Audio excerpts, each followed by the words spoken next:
bonsoir. Merci, honorable président Amadou Dawa Diallo. S'il vous plaît.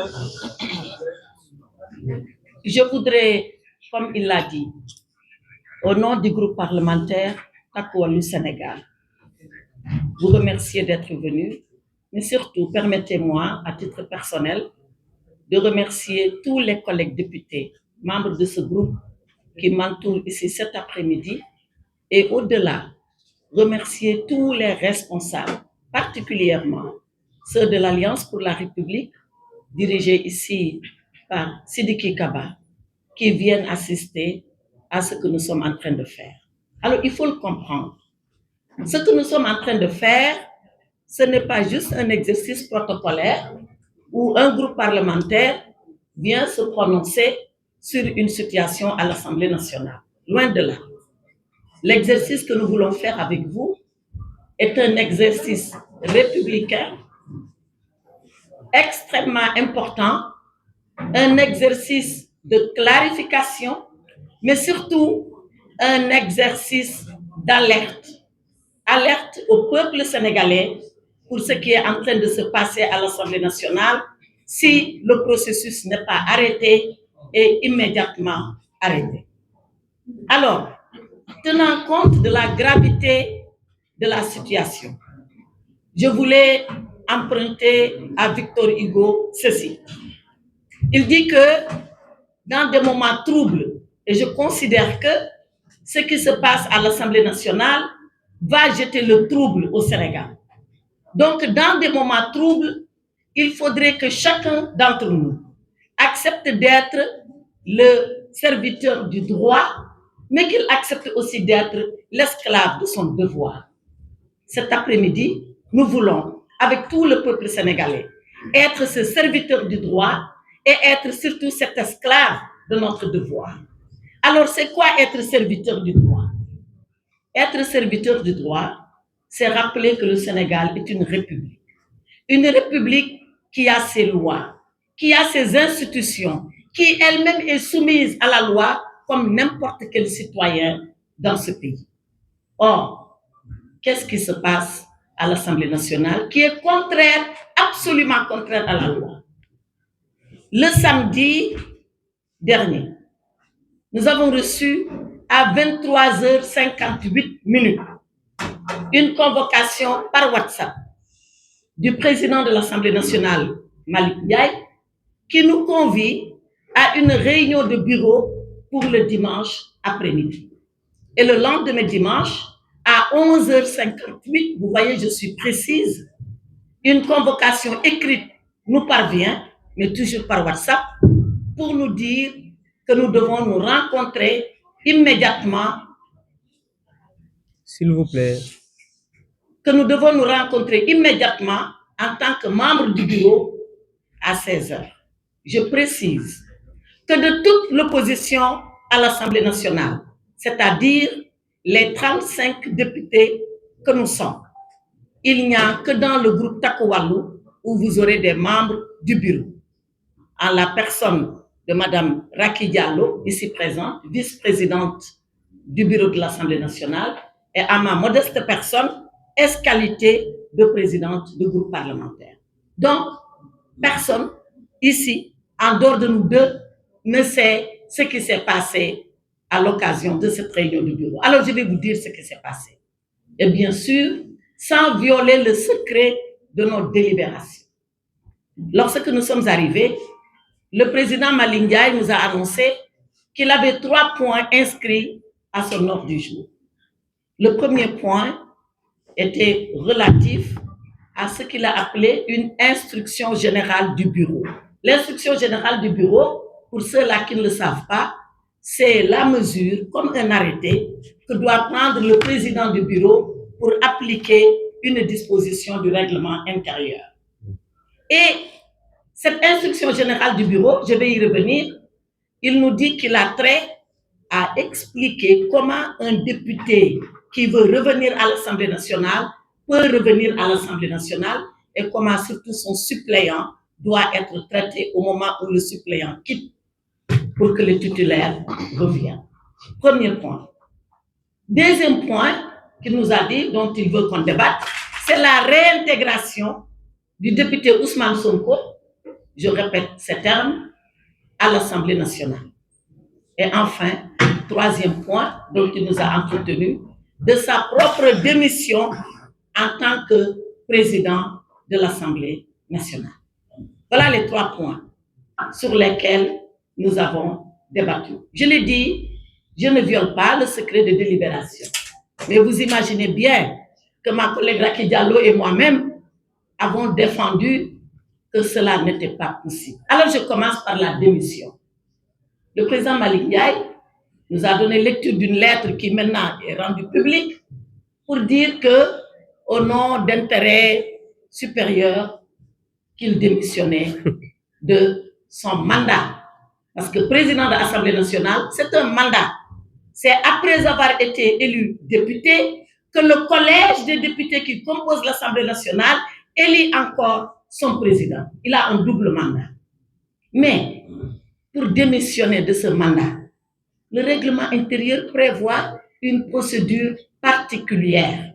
Or, lui, il est arrivé, il a sorti sa lettre, il l'a lue, il en a tiré la conséquence qu'il n'est pas le président de l'Assemblée nationale et il a passé la charge à son vice-président. Cette procédure, elle est illégale, elle est absolument illégale.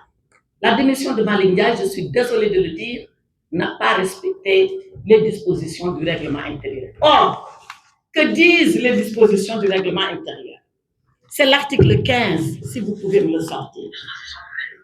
L'article 15, et il n'y a pas besoin d'être juriste, hein, il suffit juste de lire et de comprendre. L'article 15 du règlement intérieur dit ceci. En cas de vacance de la présidence de l'Assemblée nationale, par la démission, par l'empêchement définitif ou par le décès du président de l'Assemblée, le premier vice-président, après avoir convoqué le bureau qui le constate, en informe l'Assemblée. Donc voilà la procédure. Si le président démissionne, c'est le premier vice-président qui convoque le bureau fait constat que le président a démissionné et invoque l'Assemblée. Et l'Assemblée, c'est la plénière. Comment Malick Ndiaye a démissionné? Il n'a pas tenu informé le premier vice-président. Le premier vice-président n'a pas fait le constat auprès du bureau et on n'a surtout pas réuni la plénière. Le président Malick Ndiaye s'est contenté de lire une lettre de démission simple et nous a dit, à partir de ce moment, je ne suis plus le président de l'Assemblée nationale. Donc, cette démission du président Malick Ndiaye, au regard de l'article 15 dont je viens de vous donner lecture, elle est nulle et non avouée. Mais elle est surtout dangereuse. Elle est dangereuse. Moi, je fais partie des gens qui réfléchissaient, ou des collègues qui réfléchissaient sur la réforme du règlement intérieur. Et qu'avions-nous fait à l'époque? À l'époque, on avait conféré au président de l'Assemblée nationale un mandat de 5 ans pour éviter l'instabilité de l'institution. Rappelez-vous combien de présidents dans l'histoire du Sénégal ont été victimes de cette instabilité. Et le dernier exemple connu et reconnu, c'est celui du président Macky Sall, qui a fait 1 an au perchoir. On s'est précipité de changer la loi pour le sortir et il a démissionné d'ailleurs en tant que président de l'Assemblée nationale. Et nous avons voulu garantir le président de l'Assemblée nationale contre cette instabilité. Et voilà que celui qui est bénéficiaire de cette garantie, il vient nous la jeter à la figure, comme pour nous dire je n'en ai pas besoin. Mais ce qu'il a fait, ça heurte l'institution parlementaire elle-même. Mais ce sont ses raisons à elle, et l'histoire retiendra et le jugera. Mais pour le moment, la loi l'a jugé parce que sa démission, elle est illégale. Et nous voudrions vous dire cela pour que vous le compreniez. Maintenant, sur les 2 autres points de l'ordre du jour, sur l'instruction générale du bureau, il n'y a pas grand-chose à dire. C'est les modalités par lesquelles le suppléant de M. Ousmane Sonko, s'il est installé, va bénéficier de certains droits, de certains privilèges, savoir il va conserver son passeport diplomatique, il va conserver ses indemnités pendant X mois, il va. C'est ça l'instruction générale du bureau. Donc, nous pouvons passer là-dessus. Reste maintenant le troisième point. Le troisième point, et c'est là où nous devons être les serviteurs du droit. Le troisième point porte sur la réintégration de Ousmane Sonko en sa qualité de député. Vous avez vu tout le débat que cela a suscité. Nous n'avons que le règlement intérieur comme viatique. Le règlement intérieur est une loi organique qui elle-même se fonde sur la Constitution. Et qu'est-ce qui se passe? Monsieur Ousmane Sonko était Premier ministre du Sénégal. Il a conduit la liste de PASTEF aux élections législatives de 2024. Et il a été élu tête de liste, comme tête de liste avec tous ses collègues députés. Et que disent les dispositions? D'abord, la Constitution. La Constitution, c'est son article 54. Et je vais vous lire l'article 54. L'article 54 dit clairement: la qualité de membre du gouvernement est incompatible avec un mandat parlementaire. Donc c'est clair, quand on est membre du gouvernement, ça va de Premier ministre jusqu'à secrétaire d'État, on ne peut pas être député. Ousmane Sonko, au moment où il conduisait la liste, était Premier ministre du Sénégal. Il a battu campagne, il est Premier ministre du Sénégal. Il a été élu, il est toujours Premier ministre du Sénégal. Donc, sur la base de l'article 54 de la Constitution, il ne peut pas être Premier ministre et député. Or, il a été élu député, il était Premier ministre. Qu'aurait-il fallu faire? Voilà la question. Qu'aurait-il fallu faire? Il aurait fallu que, à ce moment précis, si M. Ousmane Sonko voulait rester avec son mandat de député, sachant que l'article 54 le rend incompatible avec le mandat de député, il aurait fallu qu'il démissionnât de son poste de Premier ministre pour rester député. Parce que non seulement l'article 54 de la Constitution le dit, mais les articles du règlement intérieur le mettent en œuvre. Et je reviens au règlement intérieur. Le règlement intérieur, c'est l'article 123 sur les incompatibilités.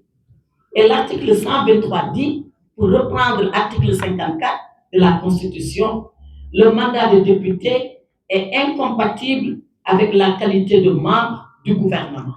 Donc, Ousmane Sonko est membre du gouvernement, son mandat est incompatible.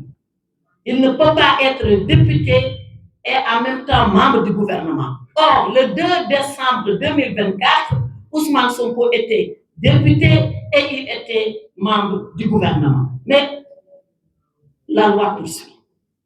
La loi poursuit pour dire, quand on est membre du gouvernement et en même temps député, on vous laisse la possibilité pendant 8 jours d'opter et de faire un choix. Ou vous choisissez votre mandat de député, auquel cas il n'y a pas de problème, vous restez à l'Assemblée nationale. Ou alors, vous choisissez de rester ministre, Premier ministre, secrétaire d'État, c'est-à-dire membre du gouvernement. Et qu'est-ce qui dit ça? C'est l'article 123, toujours, qui dit que vous avez 8 jours pour faire le choix. Et si dans les 8 jours, vous ne choisissez pas, qu'est-ce qui se passe? Je rappelle d'abord qu'Ousmane Sonko a choisi dès le premier jour. Nous avons ici ces déclarations télévisées où il dit « Le président de la République, son Excellence Bassirou Diomaye Diakhar Faye a besoin de moi. À ses côtés, je vais maintenir mes fonctions de Premier ministre et démissionner de l'Assemblée nationale. » Il savait très bien ce qu'il disait à ce moment-là. Il était en train de faire un choix clair entre son mandat de député et ses fonctions de Premier ministre.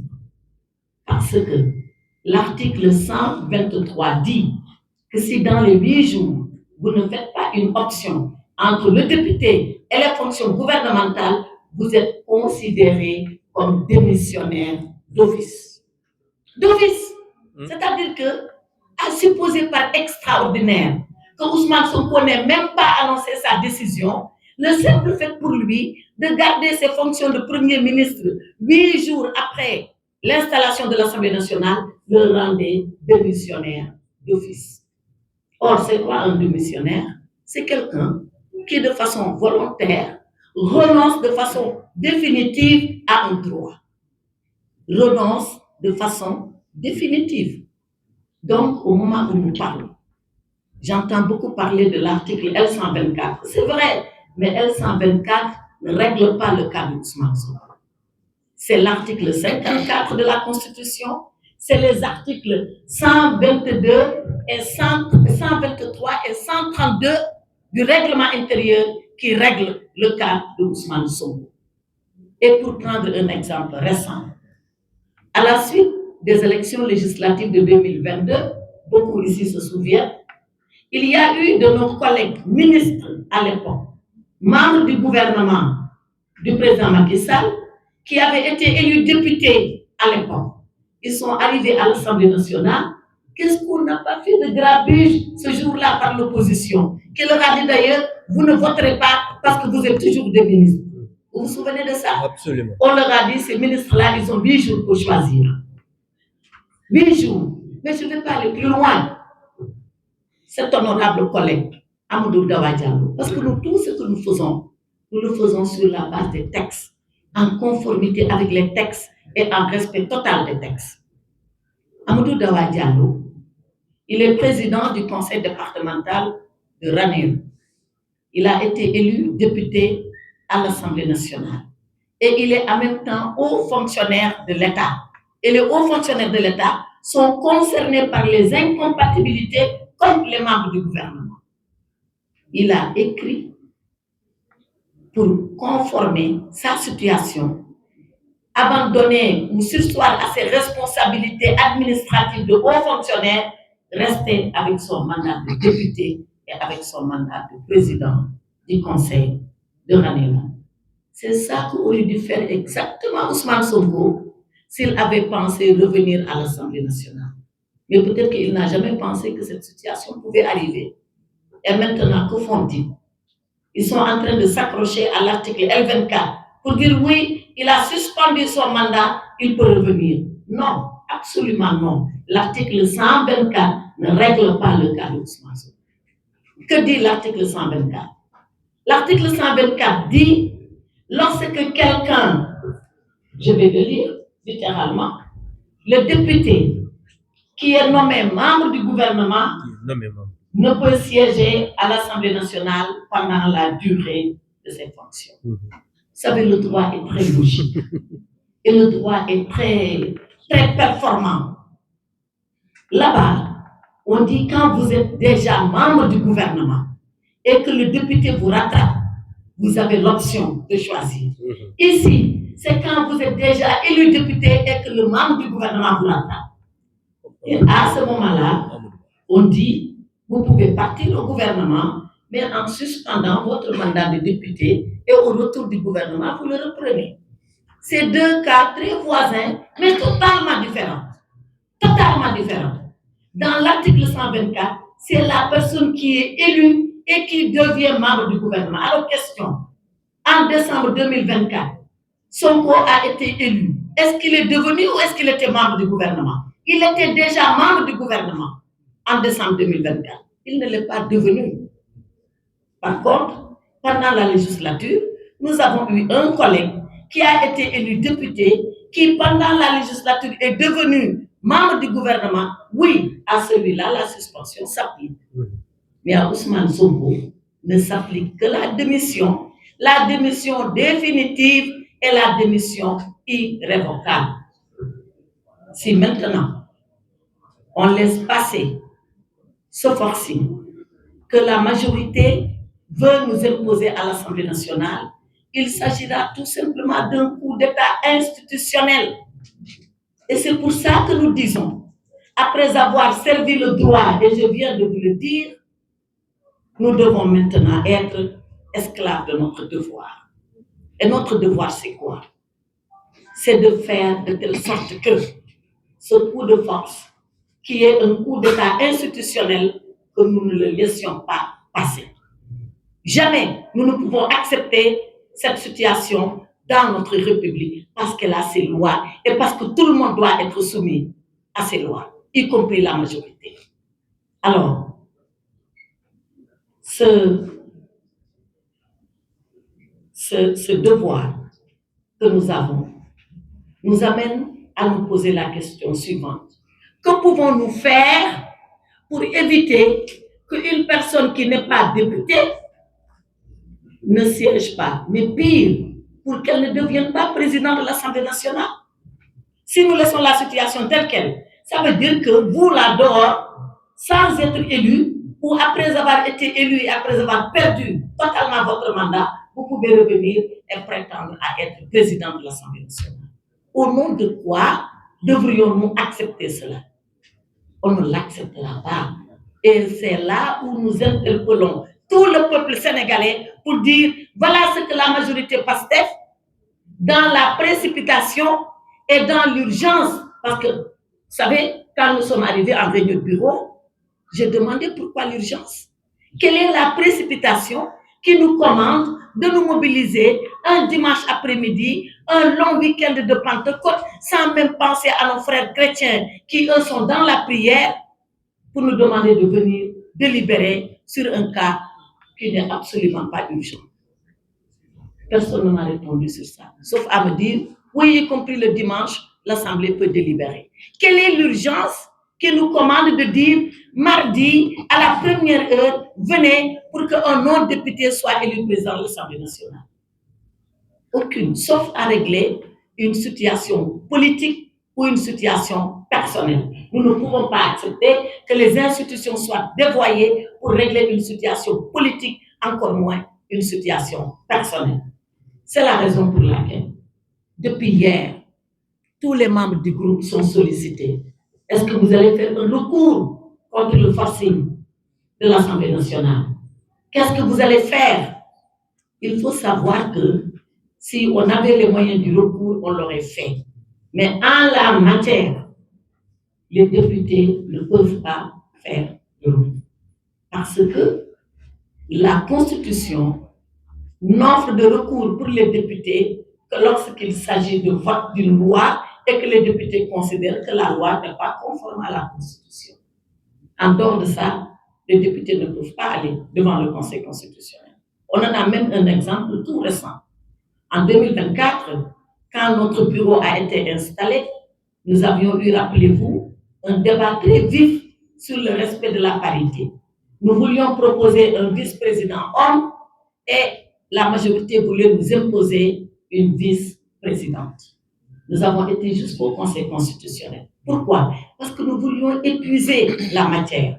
Et le Conseil nous a dit qu'en dehors du contentieux des élections, qu'en dehors de la contestation de la légalité d'une loi, que le député ne peut pas intervenir et que le Conseil ne peut pas interférer dans l'élection du bureau de l'Assemblée nationale. C'est une décision du Conseil en date du 18 décembre 2024. Nous pouvons vous donner le document. Donc, nous ne pouvons pas faire de recours. Mais alors, quelle est la solution? Et c'est là où le peuple sénégalais est interpellé. La solution, c'est le président de la République, Bassirou Diomaye Diakhar Faye, qui l'a en main.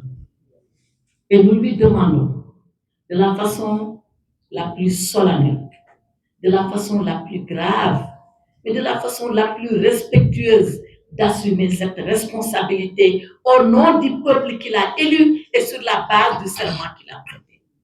Parce que c'est quoi ce serment?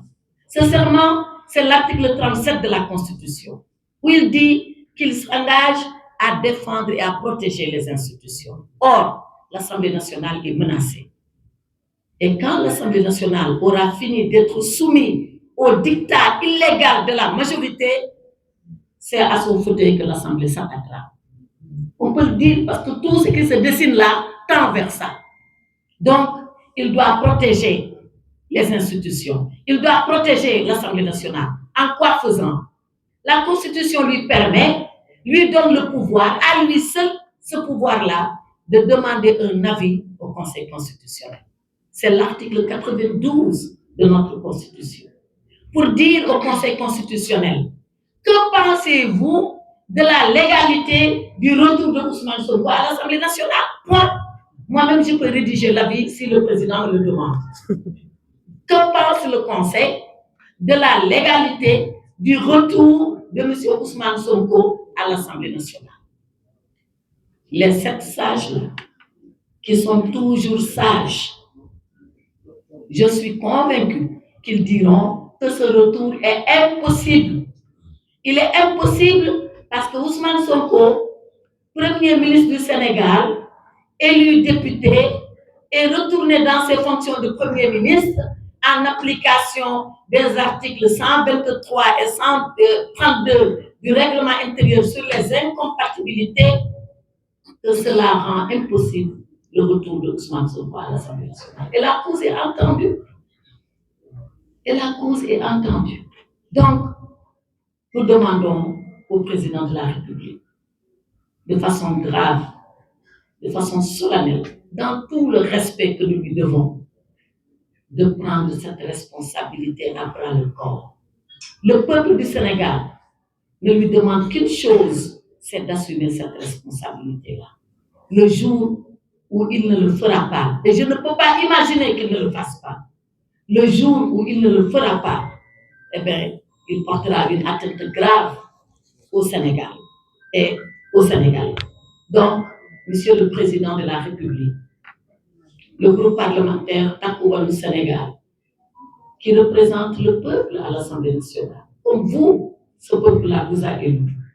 Le groupe Takku Wallu Sénégal vous demande, devant ce peuple qui vous a élu, devant ce peuple qui vous a mandaté, et vous rappelant les termes de votre serment, d'engager la demande d'avis auprès du Conseil constitutionnel, de défendre l'Assemblée nationale, qui est cette institution vénérable de la République, et de faire de telle sorte que le Sénégal, qui a toujours été un pays de droit, le Sénégal, dans sa singularité institutionnelle, regardez les pays qui nous entourent et ce qui s'y passe. Si nous sommes restés debout, c'est parce que nous avons des institutions solides, des institutions pérennes, des institutions que tout le monde garantit. Et le premier garant de ces institutions, c'est le président de la République. Nous l'appelons respectueusement à cette responsabilité pour que ce coup d'État institutionnel qu'on veut opérer le mardi à l'Assemblée nationale, que ce coup d'État ne puisse pas prospérer. Voilà ce que je voulais dire au nom du groupe parlementaire Takku Wallu Sénégal, en vous remerciant, en remerciant mes collègues, en remerciant tous les responsables de l'Alliance pour la République qui nous accompagnent cet après-midi dans ce moment solennel où le Sénégal est à un tournant.